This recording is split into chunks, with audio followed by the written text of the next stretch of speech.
May I come in sir? Yes please do. Thank you sir. बैठिए। नमस्ते sir. नमस्ते। बैठिए बैठिए। Thank you sir. आपका नाम रवि सिहाग है? जी सर। रवि, थोड़ा सा अपना परिचय दीजिए हमें, ताकि हम सब आपके बारे में इतना जान लें कि आपसे बात कर सकें। और हम चाह रहे हैं कि आपसे उन मुद्दों पर ज़्यादा बात करें जिन पर आप इंटरेस्टेड है बात करने में। तो आप ये भी बताएं कि किन विषयों में आपकी रुचि ज़्यादा है बात करने में। सर, मेरा नाम रवि कुमार सिहाग है। मैं राजस्थान के गांव तीनडीएम, जिला श्रीगंगानगर का निवासी हूं। मैंने अपना ग्रेजुएशन पॉलिटिकल साइंस, इकोनॉमिक्स और इंग्लिश लिटरेचर से किया है। उसके बाद में सर मैंने यूपीएससी के लिए प्रिपरेशन स्टार्ट की और 1 साल IRTS के तौर पर काम किया। उसके बाद में इंडियन डिफेंस अकाउंट सर्विस के में अभी मैं कार्यरत हूँ। और सर मेरी hobbies high intense interval training, workout करना और small scale farming experiment, agriculture के विषय पर मैं ज़्यादा रुचि रखता हूँ सर। आप IRTS में थे और आपने वो छोड़ के IDAS को चुन लिया। जी सर। ये बहुत अजीब सी बात नहीं लग रही सुनने में? क्योंकि जो सर्विसेज की प्रेफरेंस नॉर्मली हम देखते हैं पिछले कई सालों से, IRTS इनवेरिएबली IDAS से ऊपर होता है। और मेरे ख्याल से आपके लिए भी रहा ही होगा शुरू में।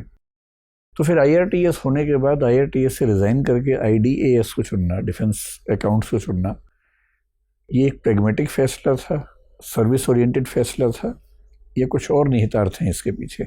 सर मेरा जो उद्देश्य था वो सर मुझे आगे तैयारी शुरू करनी थी।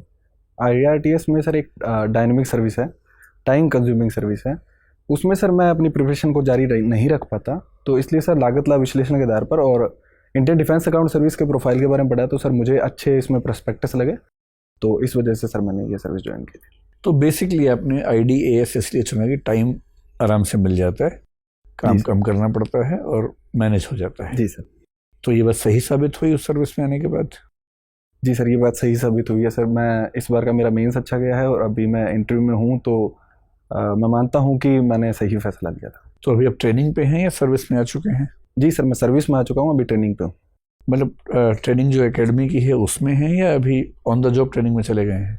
सर मैं ऑन द जॉब ट्रेनिंग में हूँ, अभी PCDA वेस्टर्न कमांड के अंडर में ऑन द जॉब ट्रेनिंग। कहाँ पोस्टेड हैं? सर चंडीगढ़ में। चंडीगढ़ में।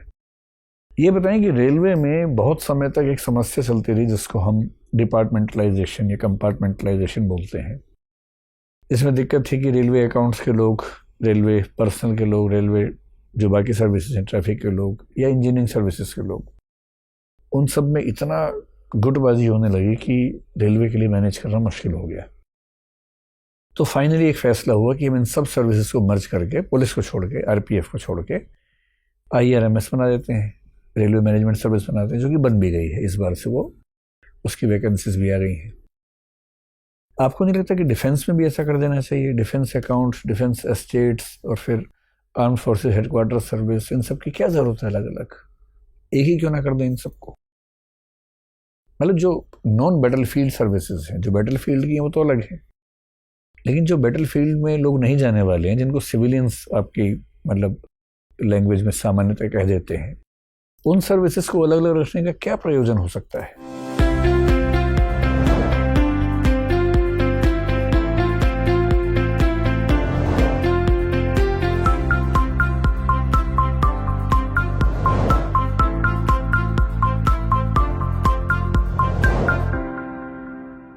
सर इसके कुछ प्रयोजन जो बताए जाते हैं, वो पहला ये है कि डिफेंस एक बहुत बड़ा सेक्टर है।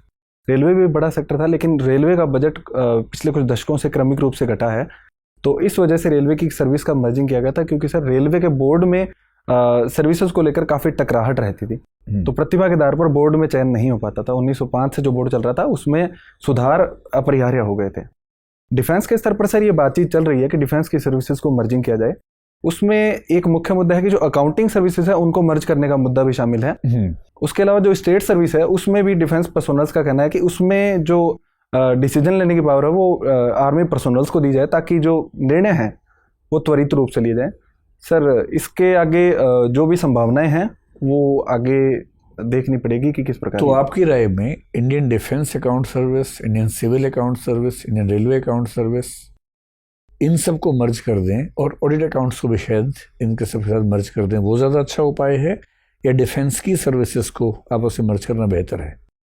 क्योंकि इसका भी लॉजिक समझ नहीं आता। जब सिविल अकाउंट्स है ही आपके पास, उसी कुछ लोग रेलवे में चले जाएं, उसी कुछ लोग डिफेंस में चले जाएं। जब बाकी सारी मिनिस्ट्रीज़ में सिविल अकाउंट्स के लोग जा सकते हैं, तो इन 2 मिनिस्ट्रीज़ में ही ऐसा क्या है कि वहाँ अलग सर्विस चाहिए? सर जहाँ तक अकाउंटिंग सर्विसेज को मर्जिंग करने की बात है, वो मर्जिंग हो सकती है, लेकिन कुछ व्यवहारिक समाधान इसके लिए करने होंगे। जैसे कि सर डिफेंस में जो कोड हेड्स हैं वो बहुत अधिक हैं। इसमें 2 प्रकार के मैनुअल्स हैं, उसमें कोड हेड की संख्या हज़ारों में है। ठीक है। और सिविल अकाउंट्स में कोड हेड कम इस्तेमाल किए जाते हैं। वो तो मर्ज हो जाएंगे आपस में। सर उसको पीएफएमएस के साथ इंटीग्रेट करना इसलिए भी मुश्किल है क्योंकि राष्ट्रीय सुरक्षा का मुद्दा है। और उसमें सर ऑनलाइन करने में डिफेंस सर्विसेज की ओर से कुछ आपत्तियां जताई गई है कि इसको ऑनलाइन करेंगे तो साइबर सिक्योरिटी के फ्रॉड्स हैं वो जो थ्रेट हैं वो इसमें दिखाई दे सकते हैं। तो अभी डिफेंस अकाउंट्स में आप साइबर लेवल पे बिल्कुल नहीं जाते हैं? सर कुछ पेपर पे होता है? सर काफ़ी हद तक अभी पेपर पे काम चल रहा है, लेकिन अभी जो हैदराबाद में इंडियन जो टेक्नोलॉजी सेंटर है वहाँ पर उन्होंने एक प्रबल विकसित करने की ओर बढ़ रहे हैं। आर्म्ड फोर्सेस की तरफ से इसमें सहमति जताई गई है, उस पर अभी काम चल रहा है। उसके अलावा सर पेंशन के स्तर पर डिजिटलाइज किया गया स्पर्श प्लेटफॉर्म है, और अकाउंटिंग स्तर पर ट्यूलिप प्लेटफॉर्म पे अभी काम चल रहा है। ठीक है। तो इसका मतलब ये हुआ कि आपकी राय में अकाउंट सर्विसेज को मर्ज करना ठीक नहीं होगा, लेकिन वैसे डिफेंस सर्विसेज को मर्ज करना बेहतर उपाय हो सकता है। सर अकाउंट सर्विसेज में भी मर्जिंग हो सकती है, लेकिन उसमें सर ट्रेनिंग के स्तर पर और अधिक अच्छे से सारी अकाउंट सर्विसेज को ट्रेनिंग जो मॉड्यूल है उसमें बदलाव करने होंगे। उसके अलावा जो कोड हेड है उसको जो सिविल के कोड हेड है उसके साथ मर्जिंग करने के लिए कुछ उपाय करने होंगे। उसके बाद में सर इस चीज़ की मर्जिंग हो सकती है। अभी हाल ही में कर्नाटका हाई कोर्ट का एक फैसला है जिसको हिजाब विवाद कहते हैं। जी सर, मुझे थोड़ा सा समझाइए कि क्या हम ये कह सकते हैं कि ऐसे फैसले हमारी अब तक की जो धर्मनिरपेक्ष छवि है उस पर हमला है या उसी का लॉजिकल एक्सटेंशन है? सर मुझे लगता है कि जो सुप्रीम कोर्ट ने इलाहाबाद हाई कोर्ट, जो कर्नाटका हाई कोर्ट है, उन्होंने जो हिजाब पर फैसला दिया है वो एक प्रकार से तर्क संगत है, क्योंकि कोर्ट ने कहा था कि हिजाब पहना वो आवश्यक धार्मिक प्रथाओं में नहीं आता है, और किसी भी प्रकार के इंस्टीट्यूशन में जहाँ के अपनी इक्विटी के जितने भी रूल्स हैं वहाँ पर अगर इस प्रकार के धार्मिक प्रतीकों को आमंत्रित किया जाएगा तो सर ये वहाँ के जो रूल्स हैं उसके खिलाफ है। ये बताइए कि एसेंशियल प्रैक्टिसेस ऑफ रिलीजन जो आर्टिकल 25 के बेस पे एक डॉक्ट्रिन है हमारे सुप्रीम कोर्ट की, उस डॉक्ट्रिन में ऐसा क्या है, जैसे एक एग्जांपल के तौर पर कोई मुस्लिम महिला अगर हिजाब पहने तो कर्नाटका हाई कोर्ट का फैसला है कि वो एसेंशियल प्रैक्टिस ऑफ रिलीजन नहीं है। सिख समाज की जो पगड़ी है वो एसेंशियल प्रैक्टिस ऑफ रिलीजन है। ऐसे कौन से पैरामीटर्स हैं जिसके बेस पर अलग अलग धर्मों के लिए ये फैसले हम करते हैं? वो पैरामीटर्स, मतलब मेरी व्यक्तिगत राय है कि पैरामीटर्स बहुत ठोस हैं, लेकिन मैं आपसे सुनना चाह रहा हूँ, समझना चाह रहा हूँ कि वो क्या पैरामीटर्स हैं जिनसे फैसले होते हैं। सर 1955 के आसपास एक विवाद में न्यायालय ने कहा था कि वो जो आवश्यक धार्मिक प्रथाएं उनको निर्धारित करेगा। तो सर जो मुख्य धर्म में कोर बातें लिखी गई है उनके बेस पर शायद आवश्यक जो धार्मिक प्रथाएं उनको निर्धारित किया जाता होगा। जो सिख धर्म है उसमें 5 जो ककार हैं उनके धर्म पर जो पगड़ी है वो केशों को बांधने के लिए आवश्यक समझी जाती है, इस वजह से वहाँ पर अलाउ किया गया। लेकिन जब कोर्ट ने, कर्नाटका हाई कोर्ट ने कहा कि कुरान में इस प्रकार की कोई भी व्याख्या नहीं मिलती कि हिजाब पहनना आवश्यक धार्मिक प्रथा के अंतर्गत आता है, इसलिए उन्होंने एजुकेशन इंस्टीट्यूट में इसको बंद करवा दिया। सर बंद करवा दिए कोर्ट ने, या कोर्ट ने सिर्फ इतना कहा कि बंद किया जा सकता है? सर सॉरी सर, मुझे एग्जैक्ट नहीं पता शब्दों को लेकर। कोई बात नहीं, ठीक है, आप पूछिए। रवि जी सर, आप अर्थशास्त्र के छात्र रहे हैं, मेरा एक प्रश्न है, अगर एक फिल्म निर्माता अपनी मूवी को यूट्यूब पे अपलोड कर दे तो उसके अलावा किन किन क्षेत्रों को आर्थिक नुकसान पहुंचेगा? सर कई प्रकार के क्षेत्र हैं जो मैं सोच पा रहा हूँ। पहला कि सर जो सिनेमा की जो कंस्ट्रक्शन इंडस्ट्री है उसको नुकसान होगा। दूसरा सर जो मॉल में काम करते हैं, सिनेमा के आसपास जो लोग काम करते हैं उनको नुकसान होगा। तीसरा सर जो सिनेमा ले जाने के लिए जो ऑटो रिक्शास हैं, जो किसी भी प्रकार के यातायात के साधन हैं, उनको नुकसान हो सकता है। उसके अलावा सर अभी मैं सोच देखिए, जिस प्रकार से कोविड के संक्रमण बढ़ते जा रहे हैं तो क्या आपको नहीं लगता कि सिनेमाघरों का विस्तार करने से बीमारी और बढ़ेगी? और अगर किसी मैसेज को हमें बहुत लोगों तक पहुंचाना है तो यूट्यूब पे डालकर वो ऐसा काम भी कर सकता है। माफ़ कीजिए सर, मैं प्रश्न को थोड़ा सा चलिए छोड़िए इसको, कोई इशू नहीं है। हमने अभी पिछले 2 सालों में कोविड काल देखा। जी सर, आपने इस आपदा को अवसर में कैसे परिवर्तित किया? सर कुछ मुद्दों पर मैं मान सकता हूं कि हमने इस आपदा को अवसर में परिवर्तित किया। पहला चित्र सर हाइजीन को लेकर है। नहीं, आपने कैसे किया? आपके अपने स्तर पे, व्यक्तिगत स्तर पे आपने ऐसा क्या किया कि इस आपदा को अपने लिए अवसर में कन्वर्ट कर लिया हो? सर इसी स्तर पर मैं हाइजीन को लेकर अधिक सतर्क हुआ हूँ। दूसरा सर मैंने ऑनलाइन जो माध्यम है, जहाँ पर पहले मैं सहज इतना महसूस नहीं कर सकता था, वहाँ पर अभी मैं सहज महसूस करता हूँ सर। और तीसरे स्तर पर सर जो सॉरी सर अभी कुछ सोच चलिए नहीं पा कोई रहा नहीं। देखिए ऐसा मुझे लगता है पर्सनली कि संयुक्त राष्ट्र संगठन बहुत सफल नहीं रहा। उसके गठन के बाद से आतंकवाद की घटनाएं कुछ खास कम नहीं हुई हैं, देशों में तनाव है, शक्तिशाली देश कमज़ोर देशों पर अत्याचार करता है।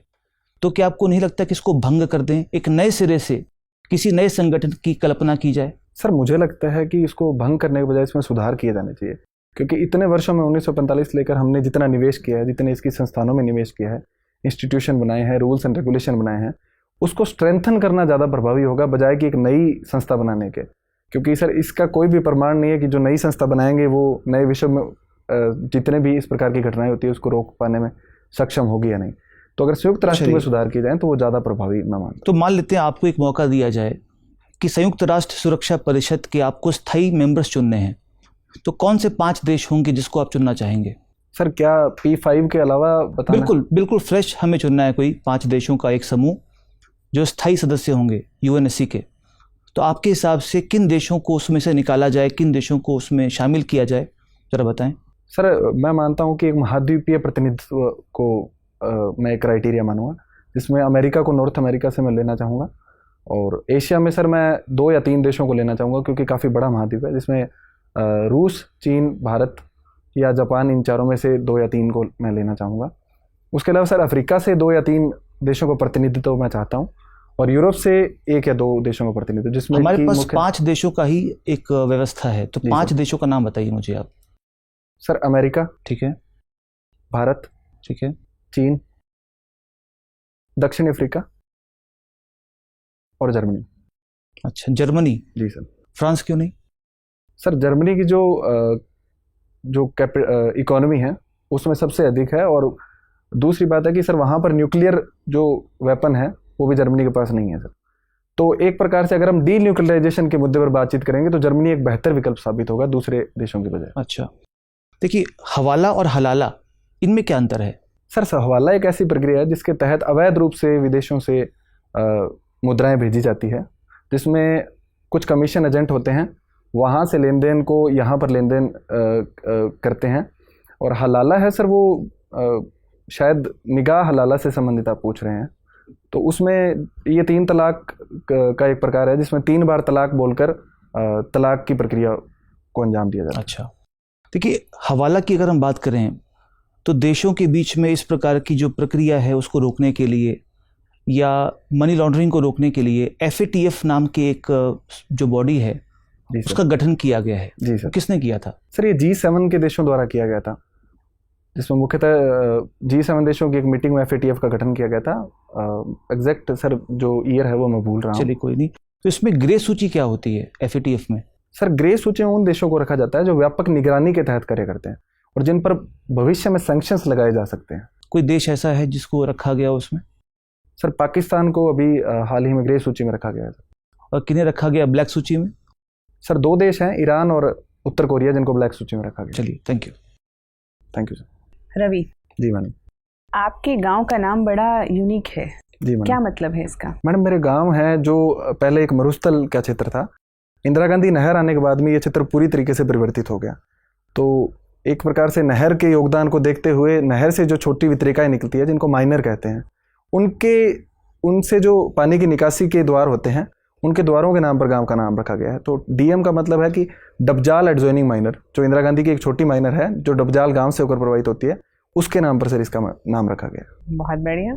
ये बताएं कि क्या इंदिरा गांधी कैनाल आने के बाद से जो वहाँ का एग्रीकल्चर है उस पर कुछ बुरा प्रभाव भी पड़ा है? जी मैडम, कुछ कुप्रभाव मैं देख सकता हूँ, जैसे कि जो सोयल सैलिनिटी की समस्या है वो वहाँ पर आई है, जिसको स्थानीय भाषा में सेम कहा जाता है। दूसरा कि फसल प्रतिरूप में विकृति उत्पन्न हुई है, जो गेहूं और चावल की फसलें हैं उन पर ज़्यादा ध्यान दिया गया है, जिससे लैंड डिग्रेडेशन और भूमि की गुणवत्ता प्रभावित हुई है। तीसरा, वहाँ पर जो कीटों और नए रोग, मलेरिया जैसे रोग हैं, उनकी संख्या में वृद्धि देखी जा सकती है। बिल्कुल। आप डिफेंस सर्विसेज से एसोसिएटेड हैं। जी मैडम। भारत में डिफेंस एक्सपेंडिचर कितना है? मैडम डिफेंस का बजट टोटल 5,25,000 करोड़ रुपए का है, जिसमें 1,60,000 करोड़ रुपए कैपिटल एक्सपेंडिचर के रूप में है। और कितना हम एक्सपोर्ट और इंपोर्ट करते हैं? डिफेंस में? मैडम जो कैपिटल एक्सपेंडिचर है उसका 60% हम लोग इंपोर्ट करते हैं, उसके अलावा बाकी हम लोग घरेलू बाजार से उत्पादित करते हैं। एक्सपोर्ट के एग्जैक्ट डेटा नहीं पता, लेकिन टोटल वर्ल्ड के एक्सपोर्ट का 0.2% इंडिया का शेयर है मैडम। बहुत कम है। जी मैडम। ऐसे कोई 3 तरीके बताएं जिससे कि हम अपना एक्सपोर्ट बढ़ा सकें। मैडम पहला, जो सरकार जिन पे काम भी कर रही है, पहला की है कि जो स्थानीय उद्योग हैं उनको हमें बड़ी मात्रा में सरकारी जो PSUs हैं या स्वतंत्र रूप से उनको उत्पादन में लगाना होगा। दूसरा, विदेशों के साथ में टेक्नोलॉजी ट्रांसफ़र के जो एग्रीमेंट है उनको साइन करने पड़ेंगे। और तीसरा, मैं ये मानता हूँ कि एक व्यापक इकोसिस्टम डेवलप करना पड़ेगा जिससे हम लोग एक्सपोर्ट अच्छे से कर सकते हैं। क्या अभी हाल ही में हमने कुछ एक्सपोर्ट किया भी है या एक्सपोर्ट एग्रीमेंट साइन किया है जो कि काफ़ी महत्वपूर्ण हो हमारी एक्सपोर्ट पॉलिसी के लिए? जी मैडम, फिलीपींस के साथ में $375 मिलियन का ब्रह्मोस मिसाइल का हमने एग्रीमेंट साइन किया है। उसके अलावा आर्मेनिया के साथ में सवाती रडार का हमने एग्रीमेंट साइन किया है। बहुत बढ़िया। अच्छा, मुझे ये बताएं, आप तो बहुत सारे डिफेंस सिस्टम्स के बारे में जानते होंगे। ऐसे कौन से 5 वेपन सिस्टम्स हैं इंडियन डिफेंस के पास जिन्हें हम अपनी सुरक्षा का स्तंभ मान सकते हैं? मैडम आर्मी के स्तर पर बोलूँ तो T-90 टैंक और अर्जुन टैंक है, वो मेन स्तंभ है। उसके अलावा जो हमारी IMDB कार्यक्रम के तहत जो मिसाइल्स हैं वो दूसरा रक्षा का स्तंभ है। तीसरा, जो हमारी न्यूक्लियर सबमरीन है वो हमारी रक्षा का स्तंभ है। चौथा, एयरफोर्स स्तर पर राफेल विमान है, वो हमारी रक्षा का स्तंभ है। और पांचवा, जो हमारा रडार सिस्टम है जो कि दुश्मनों और अवॉक सिस्टम है, वो हमारी रक्षा का स्तंभ। बिल्कुल सही। अगर आपका चयन हो जाता है, आपको एक जिले का, अपने ही जिले का कहिए, DM बना दिया जाता है, तो आप महिला सशक्तिकरण के लिए क्या एकदम कॉन्क्रीट स्टेप्स उठाएंगे? मैडम मैं सबसे पहले मेरे ऑफिस से स्टार्ट करूंगा। मेरे ऑफिस के अंदर जितनी भी महिलाएं काम कर रही हैं मैं उनको प्रोत्साहित करूंगा और एक समिति बनाऊंगा जिसमें महिला सदस्यों को रखकर इस कार्य के लिए एक योजना तैयार करूंगा। उसके बाद में मैडम मैं जितने भी SDM और BDO हैं उनके स्तर पर एक मीटिंग लूँगा और उन्हें अपनी योजना के बारे में बताऊँगा। सबसे महत्वपूर्ण काम मैडम मैं जो करूँगा वो ग्राम सभा के स्तर पर करूँगा। ये देखा जाता है कि ग्राम सभा की मीटिंग्स गाँवों के स्तर पर बहुत कम मात्रा में होती है। मैं खुद वहाँ पर कुछ गाँवों का दौरा करूँगा और कुछ गाँवों का वीडियो कॉन्फ्रेंसिंग के जरिए वहाँ पर वैल्यूएबल इनपुट लूँगा और वहाँ पर जो सरकार की योजनाएँ हैं और जो कार्यक्रम हैं उनको इम्प्लीमेंट करूँगा। दूसरा, महिला साक्षरता के स्तर पर मैं जो भी सरकारी योजनाएं हैं उनके अच्छे से इम्प्लीमेंट के लिए एक प्रगति रिपोर्ट भी मंगवाऊंगा। तीसरा, जो विमेन का हेल्थ है उसमें जो ग्राउंड लेवल के कार्यकर्ता हैं, जैसे आशा कार्यकर्ता है, ANM कार्यकर्ता है, उनको एक प्रकार से प्राइज़ की व्यवस्था करके उनको अच्छे काम के लिए प्रोत्साहित करूँगा जिससे ये काम अच्छे से कर पाऊँगा। अच्छा, अगर इकोनॉमिक, एजुकेशनल एम्पावरमेंट और फाइनेंशियल एम्पावरमेंट से किसी एक को चुनना हो महिलाओं के लिए, किसे चुनेंगे? मैडम मैं एजुकेशनल एम्पावरमेंट को चुनूंगा। अच्छा, फाइनेंशियल एम्पावरमेंट को नहीं चुनेंगे? मैडम अगर एक को चुनना होगा तो एजुकेशनल एम्पावरमेंट को चुनूंगा। ठीक है। एक बॉडी बनाई है सरकार ने, National Data and Analytics Platform. जी मैडम। क्या कार्य करती है ये बॉडी? सॉरी मैडम, मैंने इसके बारे में सुना नहीं है, मैं जाके इसके बारे में देखूंगा। चलिए एक सिचुएशन ले लेते हैं कि आपके सबऑर्डिनेट्स आपकी बात मानने से मना कर देते हैं और वो किसी भी तरीके से अपने स्टैंड से हिलने के लिए तैयार नहीं है, क्या करेंगे आप?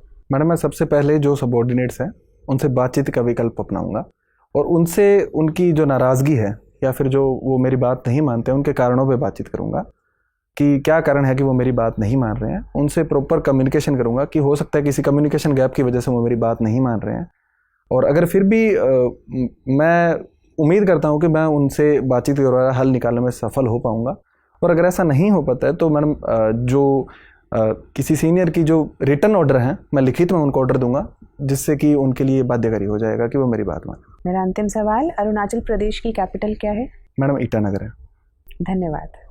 Thank you madam. Ravi Kumar ji, आप राजस्थान से आते हैं जी। मुझे बताइए, राजस्थान को रंगीला राजस्थान क्यों कहते हैं? मैडम राजस्थान के बारे में कहा जाता है कि प्रकृति ने यहाँ पर भूरे रंग के अलावा कुछ भी नहीं दिया, तो राजस्थान वासियों ने इस चुनौती का सामना रंग बिरंगे चित्रों के द्वारा किया है। वहाँ की लोक कला, लोक संस्कृति, लोक चित्र, इस सभी में चटकीले रंगों का प्रयोग अधिक मिलता है, तो इसलिए राजस्थान को रंगीला राजस्थान कहते हैं। अच्छा, जेंडर कलर पेयरिंग के बारे में सुना है आपने? माफ कीजिए मैडम, अच्छा, शब्द से मैं परिचित नहीं हूँ। आपने पिंक फॉर गर्ल्स और ब्लू फॉर बॉयज इसके बारे में सुना है? जी। क्यों है ऐसा? गुलाबी रंग महिलाओं के लिए और नीला रंग पुरुषों के लिए, क्या कारण हो सकता है इसके पीछे? मैम एक कारण मैं ये सोच पा रहा हूँ कि गुलाबी रंग है वो हल्का रंग है, लाइट रंग है और शांति का प्रतीक इसको माना जाता है। और नीला रंग है वो चटकीला रंग है, थोड़ा भड़काऊ रंग है और पुरुषों को जनरली थोड़ा अधिक साहसी, क्रोधी आदि उपाधियों से सुसज्जित किया जाता है। तो एक ये कारण मैडम मैं सोच पा रहा हूँ। अच्छा, तो अगर आपको एक कलर चुनने को कहा जाए जिसमें दोनों के गुण आ जाएं तो आप कौन से रंग को चुनेंगे जो महिलाओं और पुरुषों दोनों के गुणों को समाहित करे अपने अंदर? कोई एक कलर? मैडम सफ़ेद रंग मैं चुनूंगा, मेरा पसंदीदा रंग भी है। अच्छा, ठीक है। आपने अपने शौक में लिखा है HIIT, high intensity interval training, आप करते हैं? जी मैडम। नियमित रूप से करते हैं? मैडम वीक में 4 या 5 दिन में करता हूँ। क्या क्या करते हैं उसमें आप? मैडम मैं बर्पीज करता हूँ, कमांडो ट्रेनिंग करता हूँ, उसके अलावा lunges, squats, jumping squats, running में मैडम मैं जनरली स्प्रिंट्स करता हूँ, उसमें 20 सेकंड स्प्रिंट 20 सेकंड ब्रेक, उसको गिबाला टेक्निक बोलते हैं, वो जनरली मैं करता हूँ। तो रनिंग ये तो आप ट्रेडमिल पे करते होंगे? नहीं मैडम, मैं जहाँ भी मौका मिलता है वहाँ कर लेता हूँ, अगर पार्क हो तो सबसे अच्छी चीज़ है, वरना ट्रेडमिल पे करता हूँ। अच्छा, तो ये बताइए, अगर कोई व्यक्ति 2 पैरों से भागता है यानी कि मनुष्य, और जानवर जो 4 पैरों से भागता है, दोनों में से ज़्यादा तेज कौन भागेगा? मैडम ये बॉडी साइज पे और आकारिकी पे ज़्यादा निर्भर करेगा। हाँ, कि कुछ जानवरों में 4 पैर होते हैं लेकिन फिर भी हम उनसे तेज भाग सकते हैं, और कुछ जानवरों में 4 पैर होते हैं जैसे कि घोड़ा, वो हमसे तेज भाग सकता है। तो शायद शरीर की जो आकार है, आकारिकी है, उस पर अधिक निर्भर करेगा। उस पर अधिक निर्भर करेगा। ठीक है। आप हिंदी साहित्य के विद्यार्थी हैं, आप मुझे बताइए राजस्थान के कुछ प्रमुख साहित्यकारों के नाम। मैडम रांगेय राघव जी है, उसके अलावा विजयदान देथा जी हैं, मीराबाई, दादू दयाल, बिहारी लाल जी, ये सभी राजस्थान से। अच्छा, ठीक है। अंतर्राष्ट्रीय महिला दिवस 8 मार्च को मनाया जाता है, हम सब जानते हैं। राष्ट्रीय महिला दिवस कब मनाया जाता है? सॉरी मैडम, मैं भूल रहा हूँ इसके बारे में। अच्छा, सरोजिनी नायडू जी के बारे में सुना है आपने? जी मैडम। कौन थी? मैडम इनको भारत कोकिला के नाम से जाना जाता है। ये स्वतंत्रता सेनानी थी जिन्होंने गोलमेज सम्मेलनों में भारत का प्रतिनिधित्व किया था और भारत की आज़ादी के बाद भी अनेक मंचों पर सक्रिय रही थी। अच्छा, ठीक है। क्योंकि आप बहुत अच्छी एक्सरसाइजेस करते हैं, आपने बताया ना अभी, स्क्वाट्स, जंपिंग स्क्वाट्स, बर्पीज। जी मैडम। इन सब में कौन से बॉडी पार्ट का रोल सबसे ज़्यादा होता है? दिल का, फेफड़े का या पैरों का? मैडम वैसे तो पूरा शरीर ही इसमें लगता है, लेकिन शायद सबसे ज़्यादा रोल पैरों और हाथों का ज़्यादा होता है। पैरों और हाथों का होता है, दिल और फेफड़े का योगदान नहीं होता? क्योंकि कोविड जब आया था तो उस समय जब वर्कआउट करते थे मास्क लगा के, तो पैर और हाथ कितने भी मजबूत हों, आप इजीली कर लेते थे वर्कआउट। मैडम शायद ये दोनों बाहर रूप से दिखाई देते हैं तो शायद मैंने सोचा होगा, लेकिन हत्या के योगदान को भी नकार नहीं सकते। शायद सबसे इम्पोर्टेंट योगदान मैं मान सकता हूँ कि उसका होगा। अच्छा, एक घटना हुई राजस्थान में अभी दौसा के लालसोट में, जहाँ पे किसी प्रसूता स्त्री की मृत्यु हो गई थी और डॉक्टर के अगेंस्ट में केस हो गया था हत्या के अपराध का, और उन्होंने आत्महत्या कर ली थी उन डॉक्टर ने। आपको क्या लगता है, जो ये इस तरीके की घटनाएं होती हैं और कई बार समाज में हमारे सामने आती हैं, इनको रोकने में प्रशासन क्या भूमिका निभा सकता है? मैडम इस प्रकार की घटनाओं को 2 तरीकों से डील किया जा सकता है। एक तो निवारक और दूसरी जागरूकता के स्तर पर। निवारक के स्तर पर ये होना चाहिए कि जो डॉक्टर्स हैं, किसी भी डॉक्टर का ये मानना नहीं होता कि वे किसी भी पेशेंट को हानि पहुंचाए, वो अपना काम पूरी ईमानदारी से करता है। और जहाँ तक उस प्रसूता का सवाल था, उसका जो प्रेगनेंसी थी वो काफ़ी क्रिटिकल थी, तो उस मामले में डॉक्टर ने अपना भरसक प्रयास किया था। लेकिन जो तनाव है जो भीड़ के स्तर पर, उसको प्रशासन के द्वारा अच्छे से नियंत्रित करने की ज़रूरत है, जिसमें डॉक्टर को सुरक्षा के साथ साथ में भीड़ की किसी भी कार्रवाई को रोका जा सके। और अवेयरनेस जनरेशन के स्तर पर लोगों को भी इस बात के लिए सेंसिटाइज करना चाहिए कि जो डॉक्टर हैं वो अपना काम पूरी शिद्दत के साथ में करते हैं और उनके काम के स्तर पर उन पर सवाल नहीं उठाए जाने चाहिए। अच्छा, ठीक है। आप हिंदी साहित्य के कौन से कवि को पढ़ना सबसे ज़्यादा पसंद करते हैं? मैडम अज्ञेय जी और सूर्यकांत त्रिपाठी निराला जी को मैं पढ़ना पसंद करता हूँ। निराला की कौन सी पंक्तियाँ आपकी पसंदीदा हैं? मैडम उनकी कविता राम की शक्ति पूजा है, वो पूरी कविता ही एक प्रकार से मेरे लिए प्रेरणा का कार्य करती है। क्यों?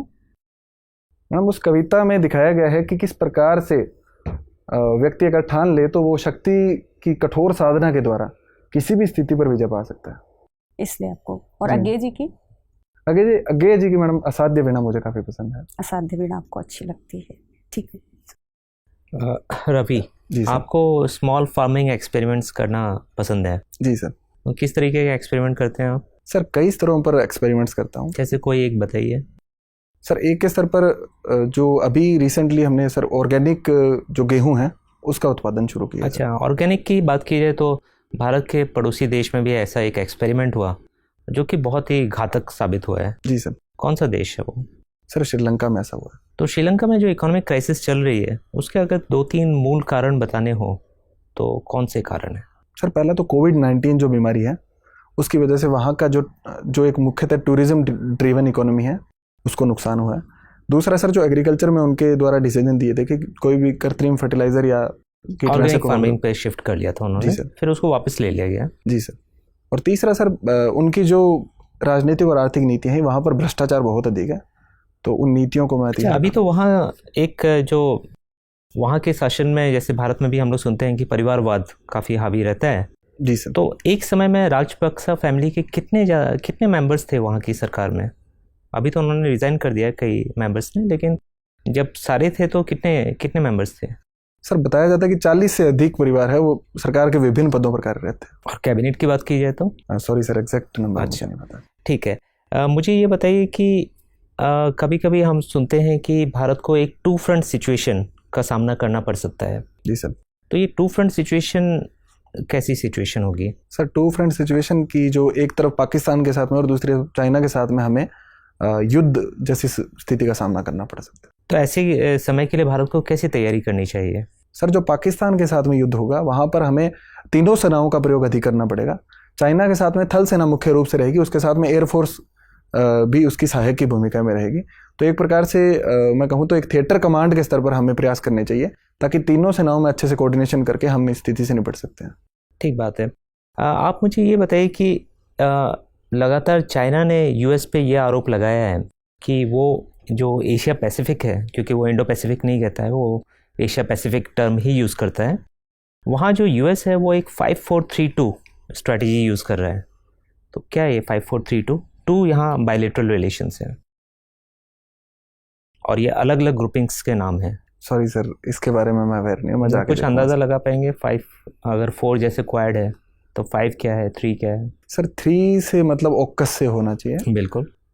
2 से मतलब अमेरिका का कोई बायलैटरल रिलेशंस हैं। 2 सर इंडिया हो सकता है। 5 में सर P5 या फिर सॉरी सर मुझे इसका आप देख लीजिएगा। मुझे ये बताइए कि वेब 3.0 काफ़ी चर्चा में है कि अभी हम लोग वेब 2.0 यूज़ कर रहे हैं, तो वेब 3.0 और 2.0 में क्या फ़र्क आएगा? सॉरी सर इसके बारे में मैं खुद को अपडेट नहीं कर पाया हूँ सर। ठीक है। मेरा आखिरी सवाल आपसे ये है कि प्रधानमंत्री जी लगातार वोकल फॉर लोकल की बात कर रहे हैं कि वोकल हो या लोकल के लिए, और दूसरी तरफ अगर हम देखें तो क्या भारत कहीं ना कहीं प्रोटेक्शनिज्म की तरफ नहीं जा रहा है? अगर हम बोल रहे हैं कि सिर्फ हम अपने लोकल प्रोड्यूस को ही आगे बढ़ाएंगे, तो क्या ये ग्लोबलाइजेशन के खिलाफ है? नहीं सर, ग्लोबलाइजेशन के खिलाफ हमें नहीं मानना चाहिए, क्योंकि भारत का जो स्टैंड है वो एक प्रकार से प्रोटेक्शनिज्म ना होकर हमारे घरेलू उद्योगों को प्रोत्साहन देने का अधिक है, जिसमें हम लोगों ने टैरिफ अधिक नहीं बढ़ाए हैं, लेकिन हम लोग बट ऐसे ही अमेरिका फर्स्ट है, वो तो प्रोटेक्शनिज्म है। लेकिन सर वहाँ पर उन्होंने टैरिफ के स्तर पर वृद्धि की थी। जो चीन से आने वाले माल थे उन पर उन्होंने एक प्रकार से टैरिफ और नॉन टैरिफ बैरियर लगाए थे। भारत में इस प्रकार की कार्रवाई न करके हमारा ध्यान सिर्फ घरेलू उद्योगों के अधिक प्रोत्साहन देने पर है। Thank you Ravi sir. Ravi, आपने कश्मीर फाइल्स फिल्म देख ली है? सॉरी सर मैं उसको देख नहीं पाया हूँ सर। मैं देख रहा हूँ कि सारे कैंडिडेट्स कह रहे हैं कि नहीं देख पाए, और मुझे लग रहा है कि ये एक योजना है कि प्रश्न से बचा जा सके। जी नहीं सर, मैं सोच रहा था इसको देखने का, लेकिन समय नहीं निकाल पाया सर। अच्छा ठीक है। आप असाध्य वीणा आपकी प्रिय कविता है आगे की लिखी हुई। जी सर। आपने IRTS पहले ज्वाइन किया, फिर आप इंडियन डिफेंस अकाउंट सर्विस में आए। क्या IAS आपके लिए भी असाध्य वीणा है? नहीं सर, मैं मानता हूँ कि IAS असाध्य वीणा नहीं है।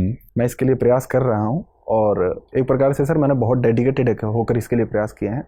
असाध्य वीणा में जिस प्रकार से आत्मनिवेदन के भाव से वीणा जागृत होती है, तो मैं मानता हूँ कि सर मैंने अपने स्तर पर पूर्णता से प्रयास किया है, और मुझे उम्मीद है कि सर मैं सफल हो जाऊँगा। तो जैसे बहुत लोग असाध्य वीणा को साधने में लगे हुए थे, पर प्रियमवद कुछ वजहों से साध पाया, IAS बनने के लिए बहुत लोग लगे हुए हैं। आपने ऐसा अलग से क्या किया कि आप इसके प्रियमवद मान लिए जाएं? सर मेरे में उस चीज़ को लेकर डेस्परेशन नहीं है कि मैं अगर IAS नहीं बनूंगा तो मैं ज़िंदगी में कुछ नहीं कर पाऊंगा या ऐसा कुछ। सर मैंने ये माना है कि ये मेरा अंतिम प्रयास है, इसमें अगर मैं सफल होता हूँ तो मैं IAS में जाऊंगा, अदरवाइज सर मैं इसी सर्विस में आगे के लिए अच्छा सोचूंगा सर। अच्छा, बहुत बढ़िया। ये बताएं कि ऐसा कहा जाता है कि हिंदी माध्यम का रिजल्ट जो यूपीएससी में खराब होता है सिविल सेवाओं में, उसके पीछे बहुत सारे कारण हैं। ये भी कहा जाता है कि उसके पीछे यूपीएससी भी एक कारण है, क्योंकि यूपीएससी एक इनसेंसिटिव तरीके से इस विषय को देखता है। आप हिंदी माध्यम के बड़े ब्राइट कैंडिडेट हमें लग रहे हैं। मैं आपकी राय जानना चाह रहा हूँ कि ऐसा क्या कारण है कि हिंदी माध्यम की परफॉर्मेंस का लेवल सिविल सर्विसेज में वैसा नहीं है जैसे पहले था एक ज़माने में, और क्या उपाय इसके किए जाने चाहिए सरकार को, यूपीएससी को, या किसी भी मंच को, जिससे ये रिप्रेजेंटेशन ठीक हो सके? क्या एग्ज़ाम के सिस्टम में कुछ करने की ज़रूरत है या कुछ और? सर, सबसे पहले मैं ये बताना चाहूँगा कि जो यूपीएससी एक बहुत ईमानदार संस्था है और इस प्रकार के किसी भी यूपीएससी पर किसी भी सवाल उठाना सही नहीं होगा। इसके लिए सर मैं दो प्रकार के उपाय सोच सकता हूँ, एक तो शॉर्ट टर्म और एक long term. Sir, short term में ये होना चाहिए कि जो एक मुख्य समस्या अनुवाद को लेकर रहती है कि जो अनुवाद है वो बहुत ही यांत्रिक और कंप्यूटरीकृत होते हैं, तो अनुवाद के स्तर पर अगर अच्छे से प्रयोग किए जाएँ तो शायद हिंदी माध्यम के विद्यार्थी प्रश्नों को अच्छे से समझ पाएंगे। जैसा कि सर प्लेटो ने कहा है कि प्रश्न को समझ लेना ही आधा उत्तर है। और सर इसके अलावा सर लॉन्ग टर्म पर्सपेक्टिव में मैं बात करूं तो सर इसमें जो एजुकेशन सिस्टम है उसमें सर भारतीय भाषाओं को हमें अधिक सम्मिलित करना होगा। जैसा कि अभी इंजीनियरिंग और मेडिकल कॉलेज में हम मेडिकल स्तर पर हम लोग भारतीय भाषाओं को शामिल कर रहे हैं, तो उनके स्तर पर प्रोत्साहन देने की अधिक आवश्यकता है। सर, जो तकनीक का विकास है वो असमानताओं को कम करता है या बढ़ाता है? मुझे दो एग्जाम्पल देके समझाइए कुछ ऐसे संदर्भ जहाँ तकनीक के विकास ने असमानताओं को या विषमताओं को बढ़ाया हो, और दूसरा जहाँ तकनीक के विकास ने विषमताओं को कम किया हो। सर, एक उदाहरण से मैं दोनों समझाने का प्रयास करूँगा। ठीक है। सर, मोबाइल फ़ोन है तो उसने एक प्रकार से जो हमारा सूचना का अधिकार है उसके स्तर पर सारों को समान प्लेटफॉर्म पर रखा है कि एक गरीब से गरीब व्यक्ति भी इंटरनेट के माध्यम से सूचना ग्रहण कर सकता है। वही मोबाइल फ़ोन और इंटरनेट अगर महंगा है तो एक प्रकार से उसने डिजिटल डिवाइड को बढ़ावा दिया है कि जो हायर क्लास के लोग हैं उसको अच्छे से अफोर्ड कर सकते हैं और जो गरीब बच्चा है, गरीब स्टूडेंट है, उसको अच्छे से अफोर्ड नहीं कर सकता। ठीक है रवि, एक आखिरी सवाल मेरा ये है कि एक डॉक्ट्रिन है हमारे संविधान में, संविधान का मतलब सुप्रीम कोर्ट ने इंटरप्रिटेशन में उसका जिक्र किया, वो है डॉक्ट्रिन ऑफ हार्मोनियस कंस्ट्रक्शन, समन्वयकारी निर्वचन का सिद्धांत। ये क्या सिद्धांत है और किस किस रेफरेंस में इसका इस्तेमाल किया जाता है? सर, मैं पूरी तरह से इससे अवेयर नहीं हूँ, लेकिन इसका मतलब ये है कि अगर किसी भी सूची में कोई मद शामिल है तो अगर मंशा किसी सरकार की सही है तो दूसरे सूची जैसे राज्य सूची के विषय पर भी अगर संघ कानून बनाती है तो उसको असंवैधानिक घोषित नहीं किया जाएगा। ठीक है, चलिए रवि आपका नाम है और रविन्द्रनाथ टैगोर हमारे स्वाधीनता संग्राम के दौर के बहुत महान व्यक्ति हुए। जी सर। ऐसी 5 समानताएं जो आप में और उनमें हो और हम, मतलब काल्पनिक नहीं असली। सर, रविंद्रनाथ टैगोर जी से खुद की तुलना करने के लिए सर अभी मैं खुद को इतना सक्षम नहीं मानता हूँ, लेकिन जिन जिन दिशाओं में आप उनके जैसा होने की ओर अग्रसर हों उन दिशाओं को भी आप तुलना का बिंदु मान सकते हैं।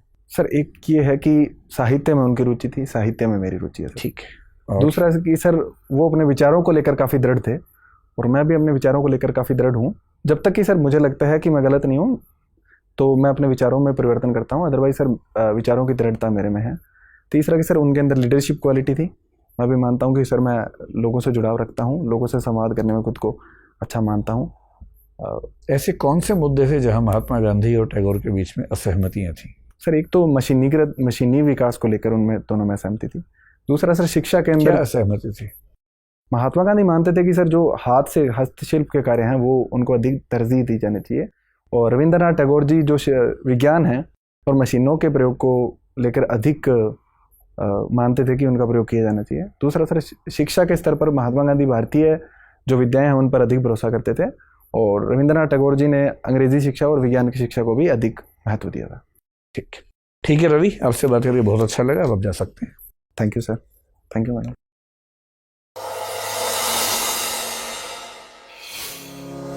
टीम दृष्टि पेश करती है आईएएस की तैयारी का अनूठा और स्थायी ऑनलाइन विकल्प, क्योंकि अब दिल्ली का क्लासरूम आ गया है आपके मोबाइल में। कोर्स में एडमिशन और लाइव क्लासेस के लिए डाउनलोड करें दृष्टि लर्निंग ऐप या हमें फ़ोन करें दिए गए फ़ोन नंबर्स पर।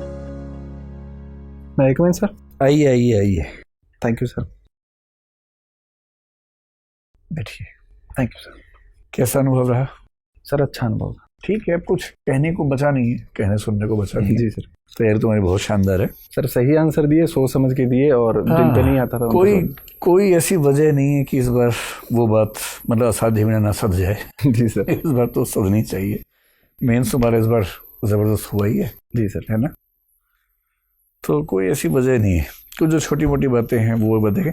जैसे तुम जब आए थे 2 बटन लगा रखे थे। जी सर। उसको खोलने में टाइम ज़्यादा लग रहा था, तो एक उपाय ये हो सकता है कि एक ही बटन लगाओ ताकि वहाँ टाइम ज़्यादा वेस्ट ना हो। सर आज ही मन लगा था, वैसे मैं खुला ही रखता हूँ सर। हाँ, तो खुला भी ठीक।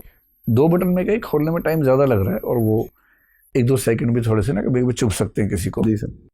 बाकी सिटिंग वीटिंग ठीक है। ड्रेस तो आपकी शानदार है, बहुत ही बढ़िया ड्रेस है, कहीं कुछ कहने की बात ही नहीं है। और शुरू में पहले 2-3 मिनट में 2 शब्दों का उच्चारण गलत हुआ था। जी सर। अब तब सवाल मैं ही पूछ रहा था, मैं लिख नहीं पाया, तो बाद में मुझे एक तो याद आ गया। आप बाकी रिकॉर्डिंग में देखना।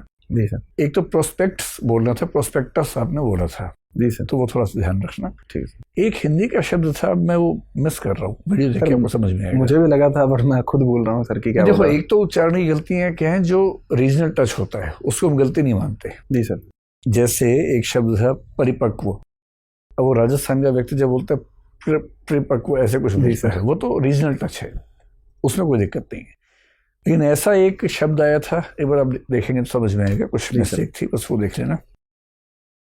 IDAS IRTS आपने बड़ा अच्छा बताया, पर ये वाला तर्क जो है कि IDAS में काम कम करना पड़ता है, इस पर रीथिंक कर। सर मैंने ये तो बोला ही नहीं था कि काम करना पड़ता है, मैंने कहा सर वो ज़्यादा उसमें काम, मतलब टाइम कंज्यूमिंग ज़्यादा है सर वो। हाँ, लेकिन भाव तो वही आता है। इससे अच्छा उत्तर मैं भी सोच नहीं पा रहा हूँ। जी सर। लेकिन एक बार सोचो इस पे। सर ईमानदार आंसर यही है, बाकी मैं और सोचता हूँ सर। हाँ, ईमानदार आंसर तो ये है ही। जी सर। तो कोई बात ही नहीं। IDES IDAS AFHQ ठीक था। आपने डिफेंस में तो काफ़ी अच्छी तैयारी कर ली है, बहुत बढ़िया तैयारी डिफेंस पे। हिजाब वाला भी आपका एनालिसिस ठीक था। उसमें बस ये ध्यान रखना कि सुप्रीम हाई कोर्ट ने सिर्फ इतना कहा है कि अगर किसी इंस्टीट्यूशन के पास यूनिफॉर्म लगाने का अधिकार है तो वो ऐसा कर सकता है। जी सर। ये कोई कंपल्शन नहीं है, ठीक है। ये स्टेट गवर्नमेंट को डिसाइड करना है, अगर वो करना चाहे तो करे, ना करना चाहे तो ना करे। जैसे अभी भी केंद्रीय विद्यालय में हिजाब अलाउड है। जी सर। उस सेंटर को डिसाइड करना है, सेंटर की पॉलिसी अब तक है तो चल रहा है। तो ये क्योंकि शिक्षा दोनों के पास है ना, स्टेट के पास भी सेंटर के पास भी, तो वो हर जुरिस्डिक्शन में चलेगा। जो सजेशन देना है आपको बेसिकली, एक तो जो पिछले साल की तुलना में ज़्यादा है वो है पॉज। आपका प्रश्न सुनने के बाद जवाब देने से पहले का जो समय है थोड़ा सा ज़्यादा है, और वो थोड़ा सा आर्टिफिशियल लगता है। अब ये जानबूझ के आप कर रहे हैं या इतना टाइम सच में सोचने में लग रहा है, और उस टाइम तक आप देखते रहते हैं मेंबर को भी, तो मुझे नहीं लगता कि मेंबर को देखते हुए सोच पाते होंगे ज़्यादा कुछ। सर मैं फ्रेम करने का ट्राई करता हूँ सर, जैसे मुझे लगता है कि थोड़ी फ्रेमिंग में इशू है, मैं आंसर को अच्छे से फ्रेम करने के लिए जैसे कर रहे हो ना उतना ठीक है। अभी जैसे पॉज आपने बहुत कम लिया। जी सर। उस समय थोड़ा सा ज़्यादा है, इसको आप देखना वीडियो में। हम सबकी सहमति इस मामले में कि पॉज थोड़ा ज़्यादा है और चुभने वाला है। ठीक है सर। उसे थोड़ा सा कम करो, बस स्पेशली ऐसे प्रश्न में जहाँ सोचने की ज़रूरत समझ में नहीं आ रही है, वहाँ भी पॉज आए तो फिर वो चुभता है। तो जो आज के बोर्ड का सबसे महत्वपूर्ण सुझाव है वो है पॉज कम करने का। दूसरा, शुरू के कुछ प्रश्नों के उत्तर में हिंदी के बहुत कठिन शब्दों का इस्तेमाल आप कर रहे थे, जो यहाँ तो हम सब समझ रहे हैं।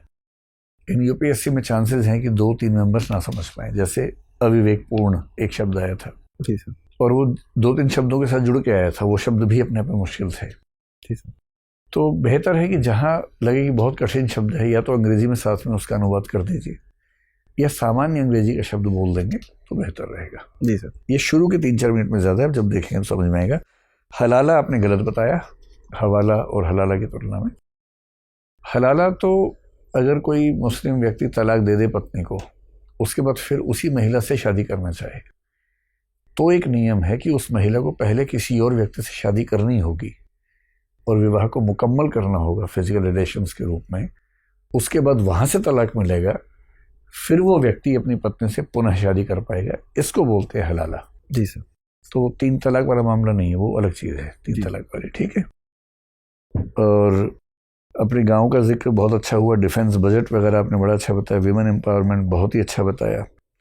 रंगीला राजस्थान बड़ा, मतलब आंसर ऑफ द डे तो वही था कि जी सर। प्रकृति ने केवल भूरा रंग दिया है, बाकी हमने भर रही है। इतना बढ़िया जी सर। आंसर दिया, मजा आ गया सर ये आज ही हम लोग डिस्कशन कर रहे थे इस आंसर को। अरे वाह, जी सर। मतलब प्रश्न भिड़ गया आपका। जी सर। पेपर लीक हो गया है ना। आपकी जो फिजिकल ट्रेनिंग वाला है वो भी अच्छा है, जहाँ उसमें आप फंसे थे हार्ट और लंग्स वाले मामले में, बहुत जल्दी आपने मैनेज कर लिया माफी मांग के। जी सर। वो ठीक किया। उसमें तो हार्ट और लंग्स की भूमिका ज़्यादा होती ही इन सब चीज़ों में, तो जी थोड़ा सा अपेक्षा थी। यूपीएससी में क्या रिफॉर्म्स होने चाहिए हिंदी मीडियम को लेके, वो भी ठीक है। मैं बैलेंस देना चाहता, बैलेंस आपका बड़ा अच्छा था। टैगोर वाले में भी आपने ठीक से मैनेज किया, तो कहीं कोई दिक्कत नहीं है। एक आध क्वेश्चन करंट अफेयर्स का कोई चूका है आपसे, जो कि बहुत जेन्युइन है, इतना चूक ही जाता है, लेकिन फिर भी अगर देखना ही हो तो करंट अफेयर्स से एक बार देख लीजिए। सर मैं सोच रहा हूँ कि इस बार वाइल्ड गेस के बजाय एक सॉरी बोल दो, थोड़ा सा मेरे को भी पॉज मिल जाएगा। दिक्कत नहीं है, एकदम सॉरी बोलो जहाँ दिक्कत है। जी सर। एकदम सॉरी बोलिए। कश्मीर फाइल्स नहीं देखी है सर बचाओ? नहीं देखी अभी तक। तो देख लो यार। जी सर। मैं चाह रहा हूँ कि आपके इंटरव्यू में डिबेटेबल इश्यूज ज़्यादा रहें, जी सर। क्योंकि आप डिबेट्स को अच्छे से हैंडल करते हैं। तो जितने डिबेटेबल इश्यूज होंगे उतनी संभावना आपकी बढ़ेगी, आगे बढ़ देगी। और नहीं सर, मैं तो ये सोच रहा था कि इसको देखूं और क्वेश्चन को फेस करूं, जरूर देखो और फेस करो। जी सर। क्योंकि मैं जितने लोगों से पूछ रहा हूँ सब कर देखी नहीं हमने, तो मैं प्रश्न लेके बैठा हूँ सुबह से, कोई मिल ही नहीं रहा मुझे। चलिए, मतलब कुछ कहने की जरूरत नहीं है, सब बढ़िया है। इस बार 2 साल के लिए मसूरी की तैयारी करो और बढ़ो आगे। जी sir. All the best. Thank you. कुछ पूछना आपको? सर अभी तो कुछ नहीं पूछना, अलग से मेन बात वही करते क्वेश्चन था सर, IRTS वाला, वो थोड़ा मैं सोच एक लेता बार हूँ। सोचो, बैठते हैं अलग से। जी किस दिन बैठ जाते हैं, ठीक है? जाइए, शुभकामनाएं। Thank you sir. Thank you ma'am. All the best.